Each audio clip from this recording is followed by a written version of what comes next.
Okay, now let's change the main program in Xenu so that it creates two concurrent processes that we saw in class. So this is the example that we went through. I'm just gonna copy and paste that in my main .c file. So we already discussed what this does. So we have a send A and send B. So each one simply prints A's and B's. So in the main function, we simply create a process and resume it to run the send A. This should be send A function, and another one to start in send B. So notice that they have the equal priority. Their priorities are 20. So now, so let's save this. Now we're going back to the bash and simply type the same make clean, make command. Okay, the compilation is done. So now I'm going to reset my BeagleBone Black by simply clicking that little reset button. So again, load Y. Now I'm going to transfer the new Xenu binary that I created. So now it's transferring the new Xenu binary with the two concurrent processes that we implemented in the main program. Okay, the transfer is complete.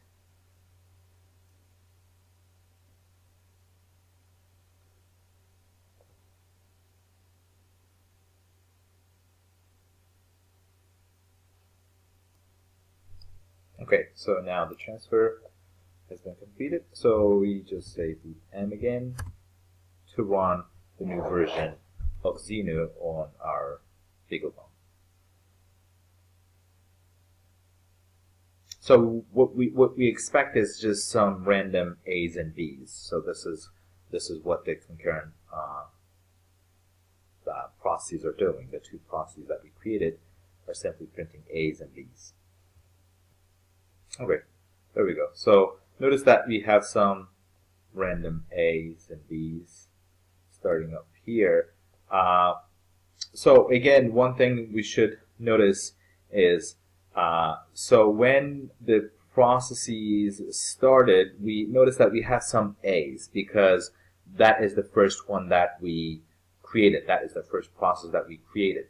And then after that, as soon as B gets to run, it prints B's, and then we context switch to A. And for some reason, A doesn't print as many A's as the B does. So and the ordering or the length of the run for each process, the length will not be deterministic. So we don't know. We know how long they will run, but we don't know. For example, in this case, how many A's or B's will be printed. So we don't know how many instructions will exactly be executed within that time slice for each process. So this is how the concurrent processes work. And notice that here, at any point while we are printing B's, while we see the B's on the screen, we know that the process that prints B's is running, and the process that is printing A's is waiting to be given the CPU. So, and when the process that prints A's run, we know that the other process is waiting. So that's why to us as the user, we think that both of the processes are running concurrently because we can clearly see that they both are progressing. So now another example that we discussed is this. This is simply the same thing, like we said. So we can create the same. We can create two processes that run the same code. In this case, both send the first process called send A is executing the send ch. This time, this takes an argument.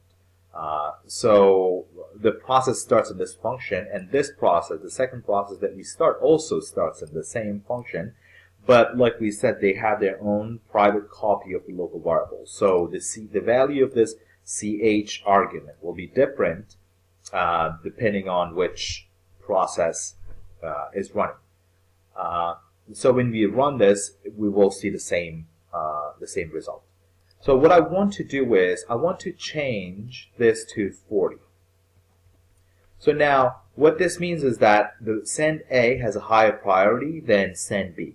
So what we should expect at this point is, we should expect all A's because, since this is an infinite loop, send A simply runs in an infinite loop.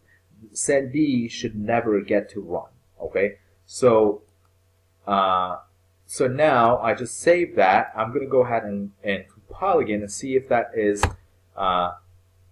what I will get as a result. Okay, the compilation is done, so I'm just going to go ahead and reset my BiggleBone to transfer the new binary. Load Y, select, send, okay, so now we're transferring the binary. Okay, let's do a loop M and see how the new version of Xenu behave with two processes, one having a higher priority than the other. So remember that earlier we had seen some A's and B's, and we had like a lot more B's than A's for some reason. So, but we changed the priority of send A to 40, and based on our discussion from last time, we expect to see that, we have all A's. Okay, there we go. Let's see what we have here. So notice that we still get some A's and B's, although like the number of A's appear to be a lot more than last time, we still get some B's as well. So once in a while, so A gets to run for some time, and then B runs, and we print one B and then A's again. So this doesn't really behave the way we expected, and the reason is the putC function here, the putC system call. PutC is an I/O operation. So when you invoke putC, you are sending characters to the console, and then that takes time. So whenever there is an I/O operation in a process, that process willingly yields the processor to another available ready process. So in this case, send A runs for some time, and then when the putC is hit, a context switch happens because this operation is going to take a while.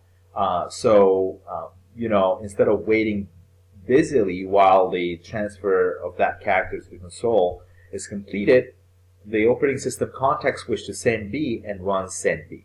So in the slides that we saw last week, I had a section about debugging the source code. So when you are extending the operating system, or when you're debugging the operating system, you shouldn't use putC or printf. Instead, you should use kputC or kprintf. These are special functions that print the characters on console, but they disable interrupts. So while these operations are running, no other operating system services can interfere with the current process.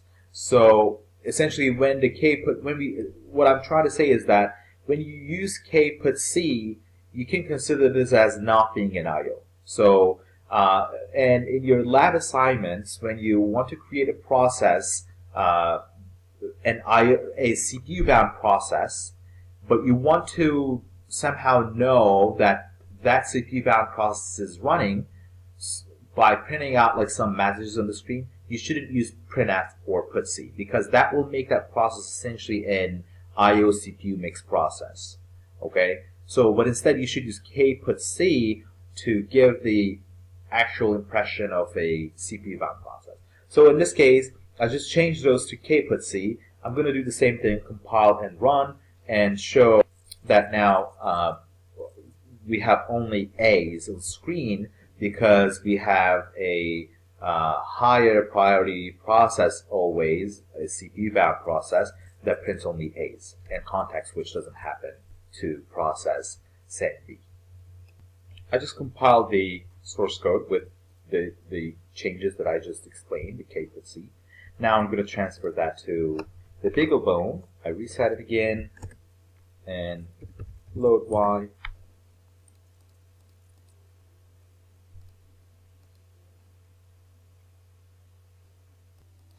Now boot M.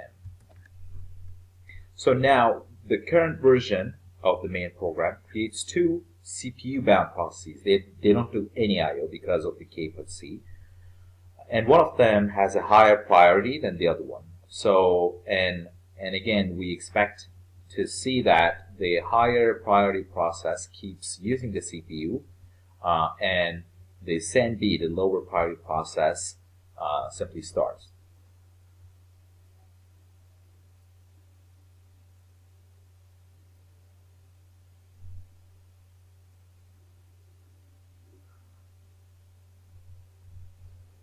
Okay, so now it's running.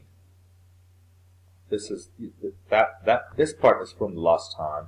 I should have cleaned the screen. So now notice that, like, we have only A's. There's no B's because the SendB never runs due to its low priority.